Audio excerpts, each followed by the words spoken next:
Meditation. What is a meditation practice? It's a presentation tonight on just some of the basics, a little bit of review, but basically we're going to go over uh, some things I feel are important if you are really interested in developing a meditation practice. Now, in this short presentation, I will look at some of the pros and cons that are out there regarding meditation, talk about the different types, and look at something called dangers and other warnings. But mainly in that section, I'll look at some of our expectations and limitations regarding meditation. I want to bring up a topic that I call partitions and boundaries, and this gets into the core of what happens when you meditate and what you're really working with. And in there, I'll touch on something called the internal map of reality. In the final section, I want to look at uh, transformative awakening and how we can access something I call content-free learning. Okay, let's just charge right into it. I went online and a pretty straightforward definition of meditation goes something like it is the act or process of spending time in quiet thought, the act or process of meditating. So the basic idea here, it's something that we generally take for granted, thinking. And I have my own view on thinking and the mind, but obviously this is a very fundamental part of meditations. You are thinking, and quite often people say, I can't meditate because I can't stop thinking. So that's incorrect. You will be thinking a lot and in many different ways. The other part of a meditation is the practice.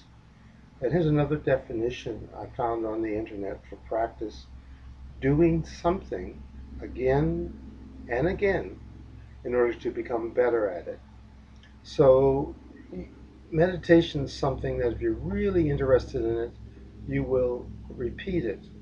And there are well documented reasons why it's important to understand that this is a long term growth. It's a process. So let's look at the types of meditation that are out there. Most of you are familiar with the directed meditation where me or someone else would guide you through their voice uh, through a meditation, and all you do is basically sit there and you're directed. The other variation on that is you might take some of my guided meditations and do them for yourself. So your inner voice would walk you through the same directions that I would have given you from the outside. That's a self-directed. And the third one that I deal with is what I call detachment or unscripted meditation. This is where you get into the whole idea of doing nothing, the content free aspect of learning. So, dangers and other warnings. Well, if you go on the internet and key dangers or warnings or whatever about meditation, you'll get all kinds of stuff. But it is important to understand that meditation has been around since well before Christ. The earliest records go back at least 1500 years BC. So it's not a new thing. And billions, if not trillions, of people have practiced meditations over the years. My approach is the common sense approach. With anything that you might do, if you go in excess, you could do some kind of disruption. Anything, eating, exercise, any kind of exercise. So using common sense and doing your own research, like find out what it is you're interested in, what you want to do. This little presentation is part of the research, providing information. One important component is to have friends and look at others who meditate on a regular basis and understand their experience and what they are doing.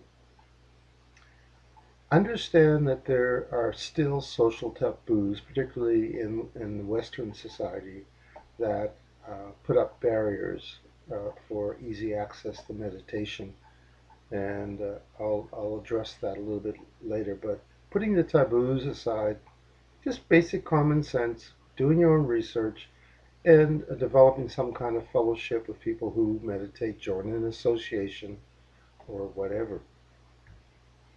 There are some expectations that people have of meditation, and here I think are 4 or 5 reasonable things that you can expect from meditating. And the first is health and wellness, just a general sense of relaxation, reducing the stress in your life. And this is probably the very first thing that people encounter. The next level of meditation is, which is a reasonable expectation, it's well documented, is that you can heal many, many aspects of yourself and maintain your well-being through meditation. The third area that I think is quite exciting is that meditation can uh, uh, facilitate an awakening, a transformation. And without going into the aspects of awakening and transformations, it's a way of accessing what I referred to earlier as the content free knowledge that's out there. A tree knows how to grow without a book. You were born without your mother having a book. Life happens. Now, there are 2 other aspects that I'll just mention. One is developing special abilities, and that, again, if you go and research on the internet, you'll find that masters in meditation have developed special abilities for healing and for endurance, etc., etc. And there's the final aspect I think is important just to mention is that people who meditate a lot feel they have a debt to pay back to society. In fact, you might notice that people who are very, very vigorous and involved in helping others also meditate. So meditation is connected there, and I'll just touch on that later. So just to dig into it deeper, if you are interested only in the health and wellness aspects of meditation, you can expect pretty much immediate benefits. And you would only need to meditate for short periods of time, 5 or 10 minutes at a session, and you'll get benefits immediately. Now, the frequency of this practice is not really that important. You can meditate for a short period anytime you want to, as many times as you want to, or as infrequently as you want to. Now, if you're interested in healing and ongoing lifelong maintenance, then you may want to look at meditating for longer periods, say 15 to 30 minutes, half an hour at a time. And you would, of course, want to do this on a daily basis. Receiving these healing and maintenance benefits will take a bit longer. You know, you might not notice anything dramatic for a week or a month or so, but definitely within a few months you will begin to notice the benefits for healing. When you get into the aspect of transformation and awakening, this takes more of a commitment, and it can be years in developing your practice and in meditating on a daily, regular basis, 30 minutes, a half an hour, or longer. But at minimum, I would say 30 minutes to 45 minutes at a setting. And there's a reason for that, which at another time we can go into why the longer periods are critical for this process.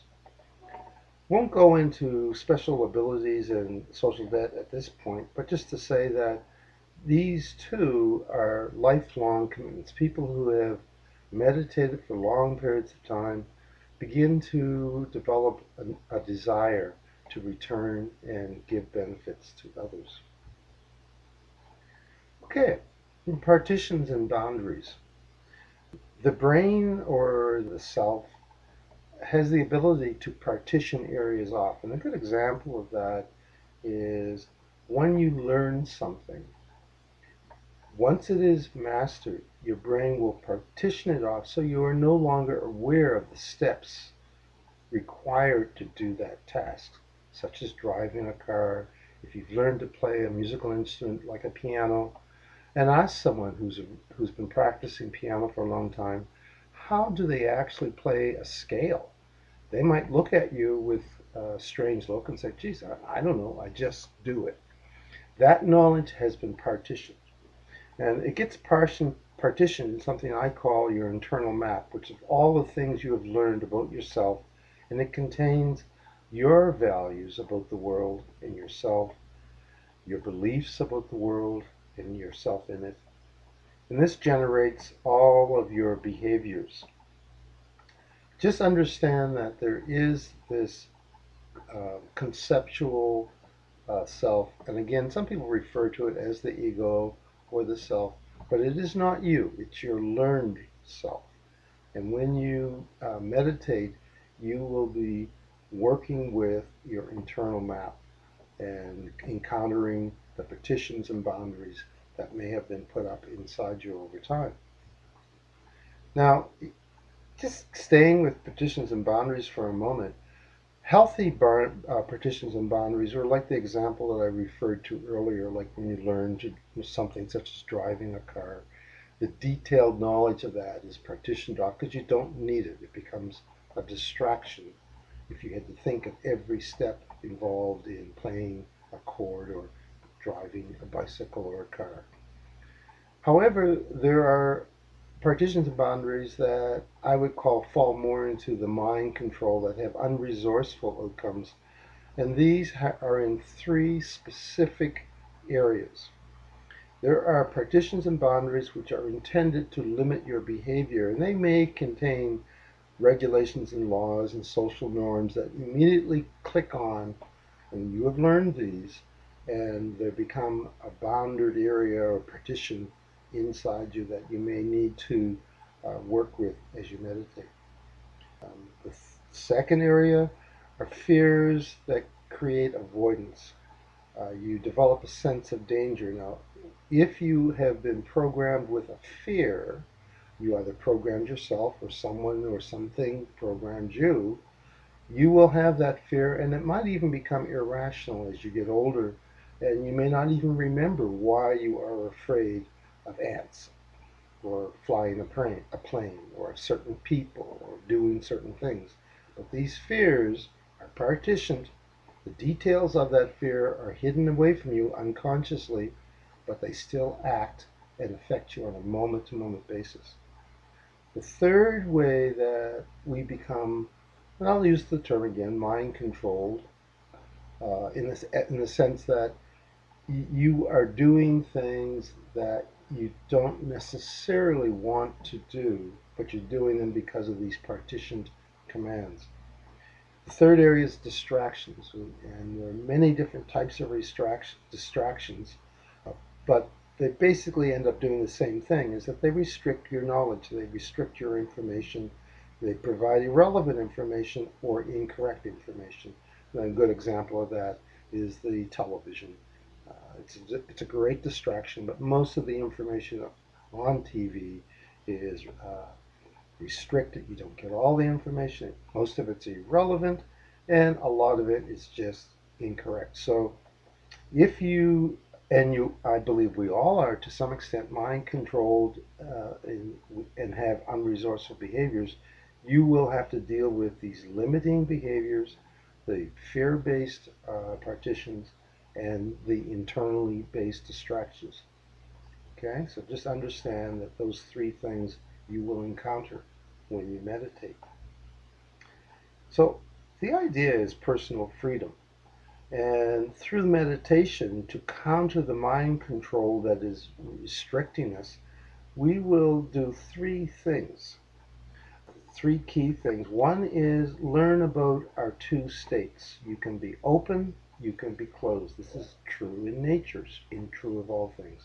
So these two states, open and closed, you ideally want to be open when you want to receive, and there are times when you want to close. So having the freedom and the personal choice to open and close at your decision, not due to some previous programming.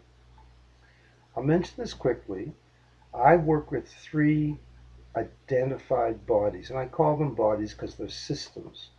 The physical body, which I think most of us are okay. If you have sore muscles, you break a bone, you have to feed your body, you have to repair your body. It's a physical thing, and I think that's the easiest that we can associate.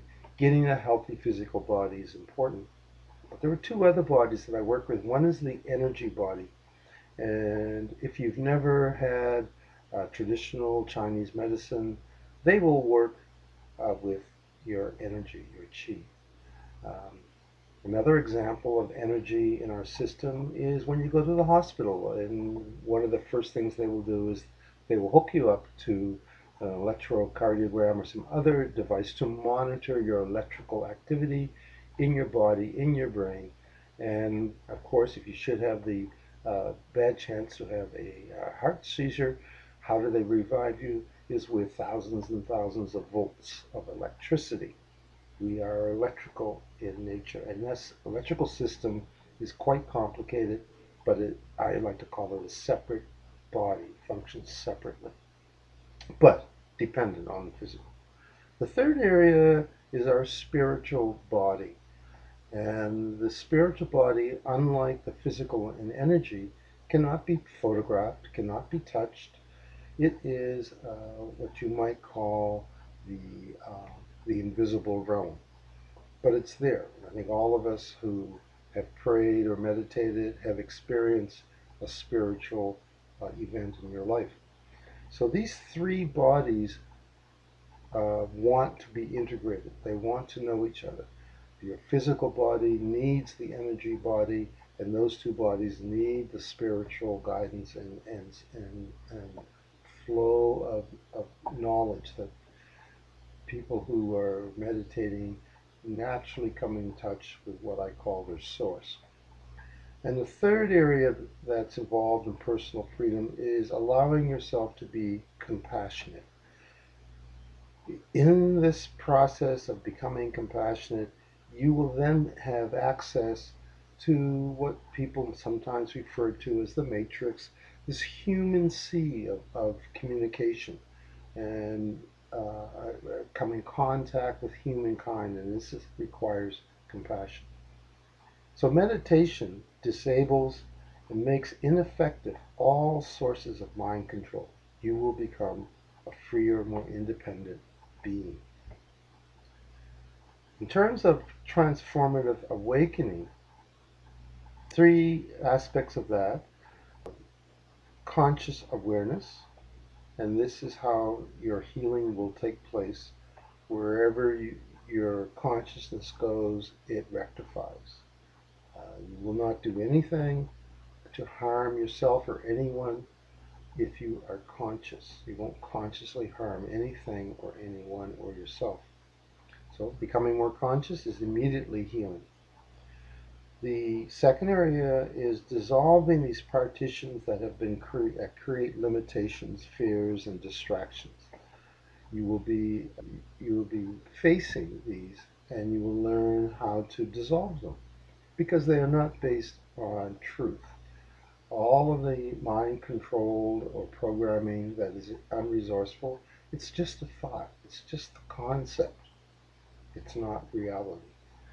And in the sense that uh, it is to prevent you from experiencing, it's not a actual experience itself.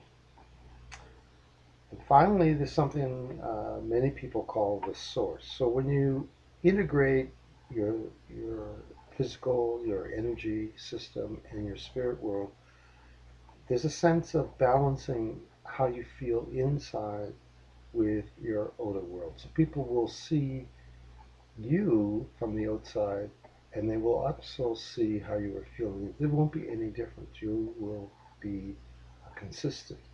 So this integration is very important. There's a phrase that I like, and many people can take this different ways, but I like to look at it in a very basic way. Natural law. There's a law of nature. We have an innate understanding, an innate ability to know. And there are some very, very amazing. We know how to heal ourselves. We know how to reproduce. We know how to do an immense number of things, but we don't know the content. It's content free. It's a process. And any content that exists is really of the moment. So becoming more in touch with the natural way of life is so, so important. And this second one, the vessel, you become a vessel. And this is, you may hear references to this, but the vessel cannot be filled with or replenished if it is always full. So you need to give. You need to give your time, your energy, and your spirit. You need to give those, and it will be replenished like a wave that comes in and a wave that goes out. Um, the third aspect, which is a little bit trickier to describe, and this again is related to content free knowledge, is doing nothing. There's absolutely nothing you need to do but to be a witness and observe. And this stillness that comes from doing nothing, not interfering, is extremely powerful. So, those are the main points I wanted to raise in regards to developing a meditation practice. We're going to do a few examples tonight. We'll do a guided meditation followed immediately by a self-directed uh, detachment meditation. So again, thank you, and I'd like to thank the Center for the Study of Sport and Health at St. Mary's University for sponsoring this presentation.